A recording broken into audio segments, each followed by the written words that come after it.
The day had been long and cruel.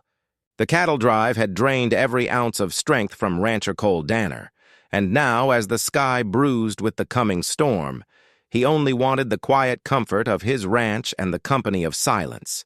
The wind came in hard from the west, sweeping the plains with dust and scent of rain.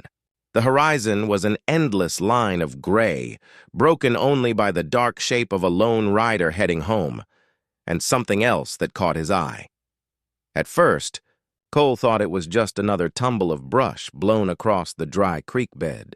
But as his horse neared, lightning split the sky and revealed a motionless form, a woman, sprawled face down in the mud, her clothes torn and stained with blood. Her horse lay a few feet away, arrows jutting from its flank, the air still heavy with the metallic tang of death. Cole swung down without hesitation, his boots sinking into the wet earth. He turned her over gently, his calloused hands trembling despite himself. She was young, though the dirt and blood on her face made it hard to tell just how young. A faint breath escaped her lips, weak and broken. Her skin was cold, and a deep gash ran along her ribs where the fabric of her dress had been cut open. "Hey, now," he muttered softly, brushing her hair from her face. "Stay with me." Her eyelids fluttered, and for the briefest second her eyes met his. Dark, glassy, filled with terror. Her lips parted and a faint voice came out, barely a whisper. "Easy, it hurts." Those words struck him deeper than he expected. He'd heard dying men say less, but something in her tone, fragile, pleading, made him freeze. He swallowed hard, then slid his arms beneath her and lifted her off the ground. She was lighter than she looked, and the warmth of her blood seeped through his coat as he mounted up and turned back toward his ranch.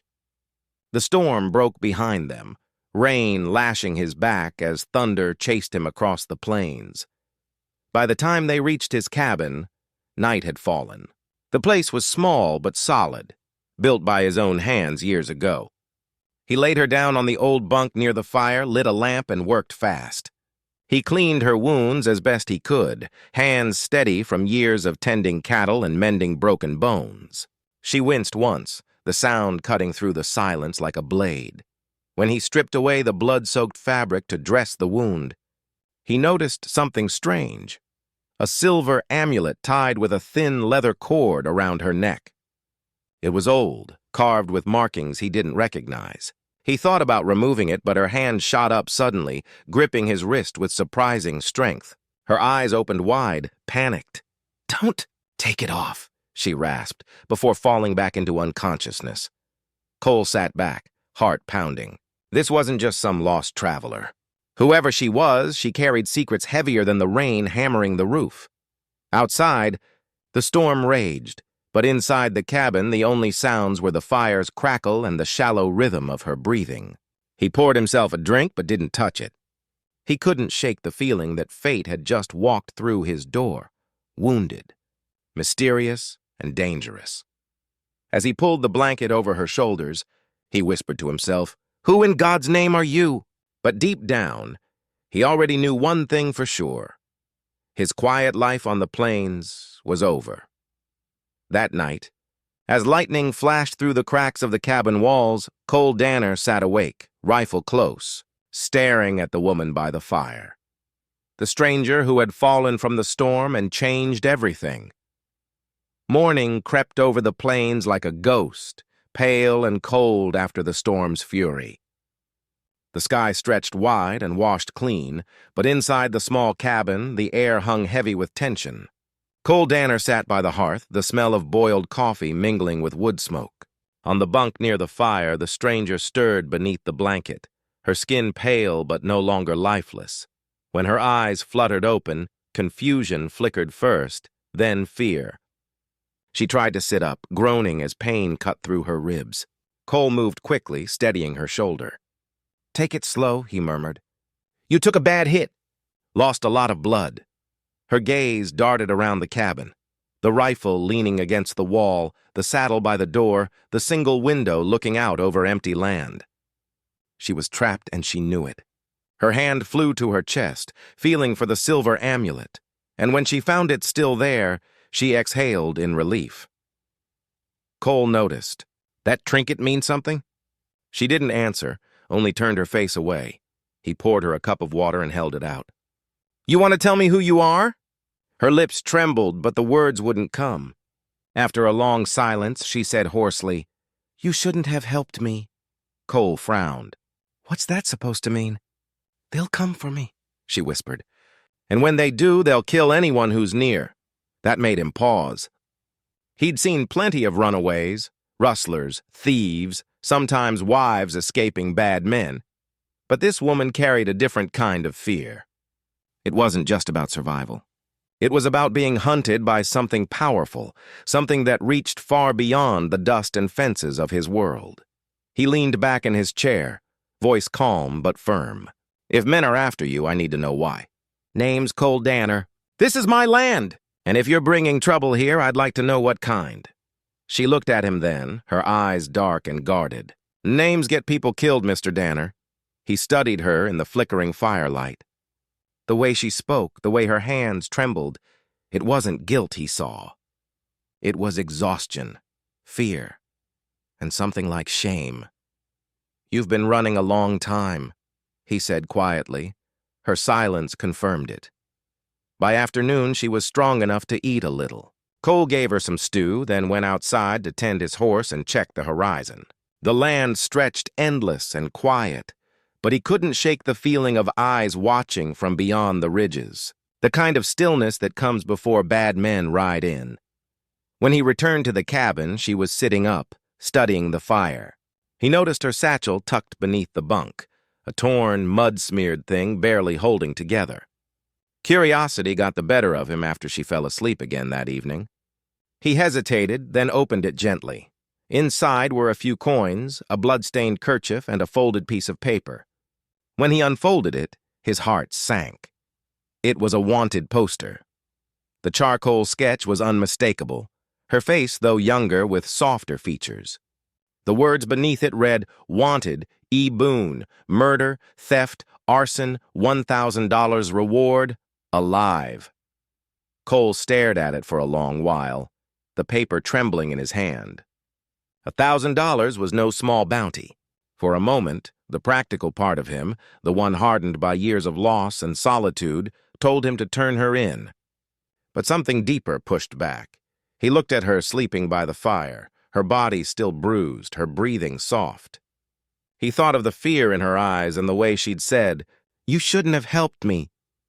Cole folded the poster slowly, slipped it back into her satchel, and sat down by the window with his rifle across his knees. Whoever E. Boone really was, she wasn't safe.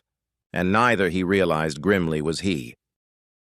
The next morning dawned clear but heavy with unease. The storm had washed the land clean, but inside Cole Danner's cabin tension hung thicker than smoke. The woman, the fugitive, slept restlessly, her brow slick with fever. Cole sat at the table sharpening his knife, his thoughts darker than the steel in his hands. The wanted poster lay folded in his coat pocket, a secret he hadn't yet decided what to do with. When she finally woke, her voice was barely above a whisper. "Where am I?" "My ranch," Cole said evenly. "About 20 miles from Ridgewater." "You've been out near 2 days," she nodded weakly, eyes roaming the small, simple room. Her gaze caught on the rifle propped near the wall and lingered there, wary. Cole poured her a cup of water and slid it toward her. "You want to tell me your name now?" She hesitated, then sighed, the fight leaving her.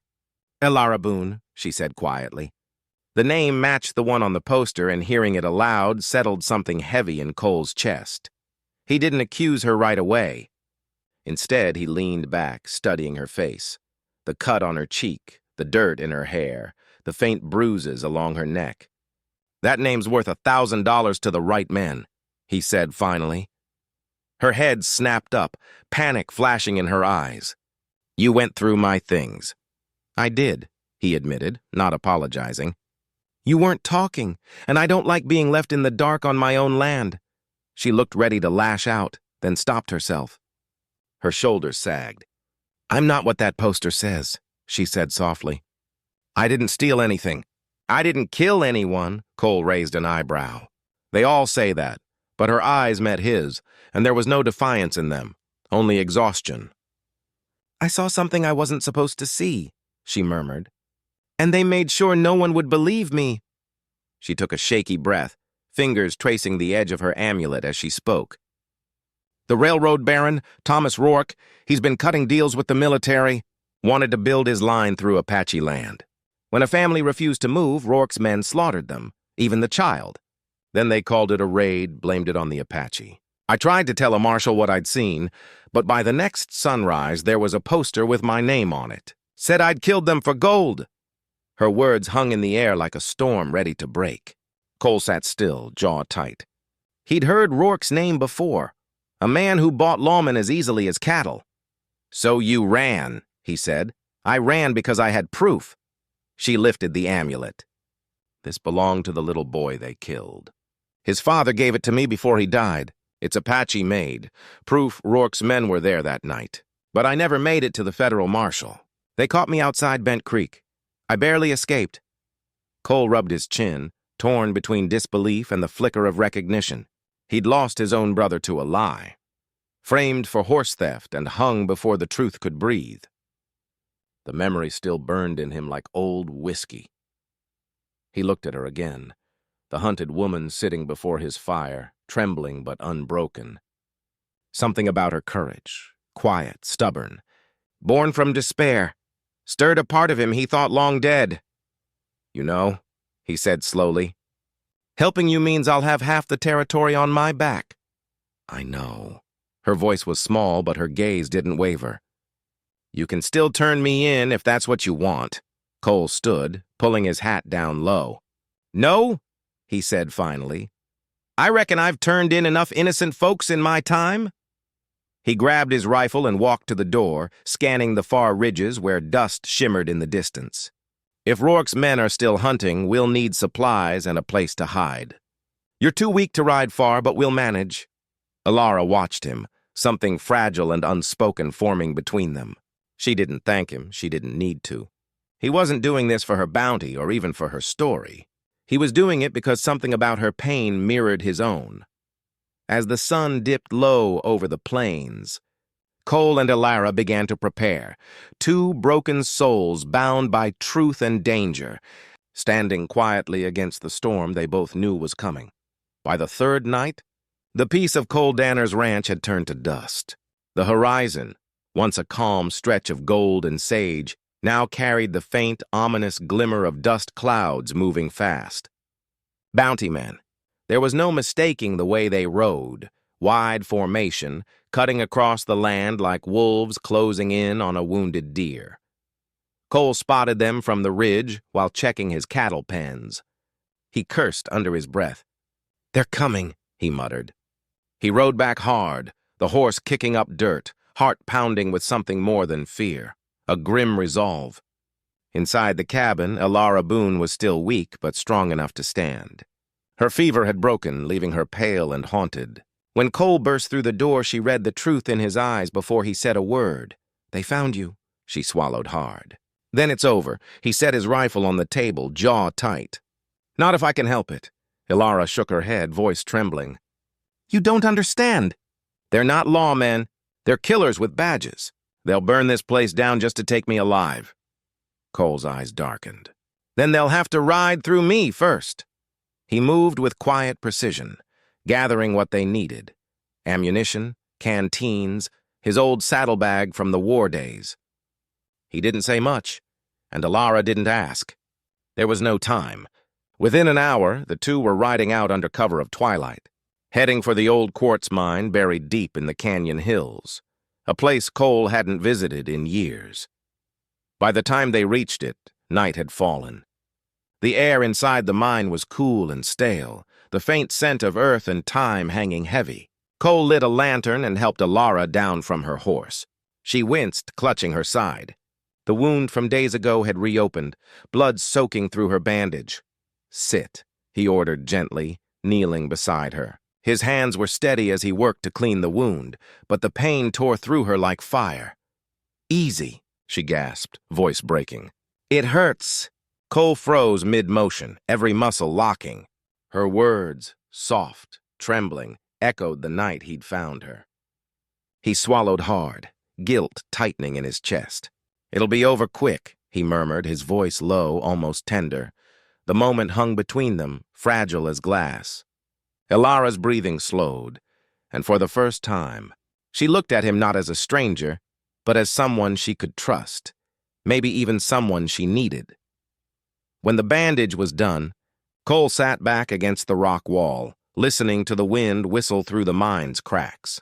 Outside, faint voices drifted across the canyon. The bounty men were close, their laughter carried by the night air. Ilara's hand clenched the amulet around her neck. "You shouldn't have stayed, Cole. They'll kill you for this." He gave a short, humorless chuckle. "They can try. I've been running from ghosts long enough. Maybe it's time I stop." She looked at him then. Truly looked. The rough lines of his face, the tired eyes that hid decades of pain. There was something broken in him, something she recognized. He wasn't just a rancher.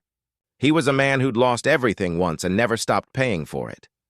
The bounty men grew louder, the clinking of spurs, the creak of saddles echoing across the rock. Cole leaned forward, loading his rifle, movements deliberate and calm. "They'll come through the canyon first. Narrow ground gives us a chance." Ilara shook her head weakly. "You can't fight them all?" "Maybe not," he said, checking the chamber. "But I can make 'em bleed trying." The firelight from his lantern flickered over their faces, painting them in shades of gold and shadow. The air between them felt charged, not with fear, but something raw, heavier, then silence. Only the wind. The riders had stopped somewhere near the canyon mouth. Cole held his breath, every sense sharpened, and then from outside, a voice called out low and mocking, "Danner! We know you got her! Step aside and maybe you live through the night." Cole glanced at Ilara. Her eyes glistened with tears she refused to shed. He rose slowly, shoulders squared, rifle steady. "Guess the night just got shorter," he said quietly. He doused the lantern, plunging them into darkness. The hunters had arrived, and Cole Danner, for the first time in years, was ready to fight not just for his life, but for something worth dying for. Dawn came red and bitter, the kind of light that feels like the earth itself is bleeding. The mine was cold and silent except for the slow rhythm of Cole Danner loading his rifle. Every click echoed like a clock counting down the moments left before violence. Outside, the canyon lay still, until the first distant crack of hooves broke the morning air. "They're circling," Cole muttered. Ilara Boone sat against the rock wall, clutching her side. Her face was pale, but her eyes burned with resolve. She'd slept barely an hour, every sound outside drawing her closer to the edge of fear. "How many?" she asked.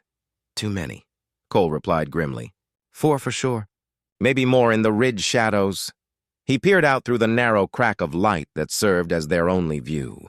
Dust clouds shimmered at the canyon mouth, men on horses, rifles glinting in the early sun. They moved with precision. These weren't bounty drunks chasing coin. They were professionals, killers hired by Rourke, the railroad baron. Cole's gut tightened. "They'll try to smoke us out first." He was right. Within minutes, the smell of burning pitch rolled into the mine, thick and acrid. The bounty men were lighting brush and tossing it into the entrance. Smoke swirled around them, curling up the rough stone walls. Ilara coughed, pulling her scarf over her face. "We can't stay here," she rasped. Cole nodded. He grabbed her hand, rough and steady. "Then we fight our way out." They moved deeper into the tunnel, emerging from a side passage that opened halfway up the canyon wall. Cole had found it years ago while hunting coyotes, a narrow ledge overlooking the entrance below. Now it would serve as their high ground. As the first rider dismounted and stepped into the smoky cave mouth, Cole's rifle cracked like thunder. The man dropped instantly. Chaos followed, shouts, gunfire, the frantic echoes of boots and hooves. Cole fired again, steady and calm, each shot deliberate. The canyon filled with the scream of ricocheting bullets and the metallic scent of gunpowder. Ilara, weak but fierce, picked up a revolver one of the men had dropped earlier. She braced her trembling arms and fired down into the canyon. The shot was wide, but it forced the riders to scatter. "Good!" Cole called over the roar. "Keep their heads low." He felt a sharp sting as a bullet grazed his shoulder. Pain flared, hot and immediate, but he didn't falter. He returned fire, his face grim, smoke rising around him like a ghost from the past. When the gunfire finally slowed, the canyon floor was littered with chaos. One rider dead, 2 others wounded, their horses bolting into the distance. The last of the bounty men turned and fled, his shout echoing off the rocks. "You're dead, Danner! Rourke'll see to that." Cole lowered his rifle, chest heaving. The world was silent again, save for the whine of the wind through the cliffs. Alara stumbled beside him, blood seeping through her bandages. He caught her before she fell. "You're hit?" "Just reopened," she whispered. "You?" He pressed a hand to his shoulder and smiled faintly. "Nothing I can't ride with." For a long moment, neither spoke. The morning sun crept over the canyon rim, painting them both in gold. Around them lay the evidence of everything they'd fought to survive. Bodies, blood, smoke, silence. Finally, Alara reached into her pocket and pressed something into his palm, the silver amulet. It glinted faintly in the light. "This," she said softly, "is what they killed for. Proof of what Rourke did." Cole turned it over in his hand, feeling the weight of it, and the weight of her trust. "You sure you want me to hold it?" "I want someone to live long enough to deliver it," she said simply. He met her gaze, tired, fierce, unbroken. For the first time in years, Cole felt something stir inside him. Not pity, not guilt. Purpose. "We ride for Ridgewater," he said. "You and me both." "This ends where it began."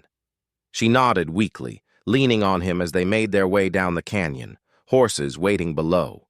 The morning sun climbed higher, casting long shadows behind them, the shadows of 2 hunted souls now turned hunters themselves. Behind them, the canyon still smoked from battle. Ahead lay a town ruled by corruption, and a man who thought he owned the truth. But Cole Danner had made a promise, and this time, he meant to keep it, even if it killed him. By the time Cole Danner and Alara Boone reached Ridgewater, the sun was sinking low, turning the town's main street to gold and dust. The once quiet settlement now felt hostile, a place watched by eyes that pretended not to see. Ridgewater had long been under the thumb of Thomas Rourke, the railroad baron whose money greased the law and bought silence. Cole reined in his horse outside the sheriff's office, sweat and dirt streaking his face. Alara looked barely upright, her wound seeping again beneath her blouse. Yet her eyes were clear, determined. "You sure about this?" Cole asked softly. "Once we step inside, there's no turning back." She managed a faint smile. "I stopped turning back a long time ago." They dismounted and walked through the swinging doors. Inside, the sheriff, a heavy man with a gold badge polished brighter than his conscience, froze when he saw them. His hand drifted toward the rifle leaning beside his desk. "Well," he drawled slowly, eyes narrowing on Alara, "if it ain't the most wanted woman in the territory, alive, just like the poster said." Cole's voice was steady but cold. "She's here to clear her name. And we've got proof Rourke's the one who should be wearing iron, not her." The sheriff snorted. "You've got proof?" Alara stepped forward, pulling the silver amulet from her pocket. "This belonged to an Apache child murdered by Rourke's men. His father gave it to me before he died. Rourke covered it up, then blamed the killings on me." The sheriff's eyes flickered, uneasy. He'd heard the rumors, half-whispered talk of Rourke's railroad deals and missing settlers. But before he could speak, the sound of boots filled the doorway. Rourke himself strode in, tall and polished, a pistol gleaming at his hip. His eyes were like cold steel. Now, he said smoothly, "let's not disturb the law with fairy tales." He looked at Cole, then Alara, his smile turning sharp. "You've caused me a great deal of trouble, Miss Boone, but it ends here." Cole's hand hovered near his gun. "Not today." Rourke's men poured through the door, 6 in total. The sheriff stood frozen, torn between power and conscience. Alara pressed the amulet into Cole's palm and whispered, "Don't let them bury it again." The first shot shattered the silence. Cole dove for cover, firing back. The office erupted in smoke and chaos, glass shattering, paper flying. Alara ducked behind the desk, clutching her side. Cole's bullet found its mark in one of Rourke's men, but a second slug tore through his sleeve, grazing his arm. Rourke fired once, missing Ilara by inches. The sheriff, trembling, finally grabbed his own rifle and, to everyone's surprise, turned it on Rourke. "Drop it," the sheriff said, voice shaking. "You've bought your last lawman," Rourke sneered. "You think you can stop progress with a badge and a conscience?" The sheriff fired. Rourke fell hard, the pistol slipping from his grasp. His body hit the floorboards with a hollow thud that echoed like the end of an era. When the smoke cleared, Ridgewater was silent. Cole lowered his gun, chest heaving, and helped Ilara to her feet. She was pale, trembling, but alive. The sheriff stepped forward, eyes wide. "You'd best get that amulet to the marshal in Tucson," he said hoarsely. "It's the only way this sticks." By dawn, word had spread through town about the fight, about Rourke's crimes, about the woman who wasn't the monster they'd been told she was. Later that morning, standing by the edge of town, Ilara looked at Cole. The light was soft now. The kind that comes after a storm has broken everything it could. "You gave me back more than my life," she said quietly. "You gave me back the truth." Cole adjusted his hat, looking out toward the horizon where the land stretched endless and free.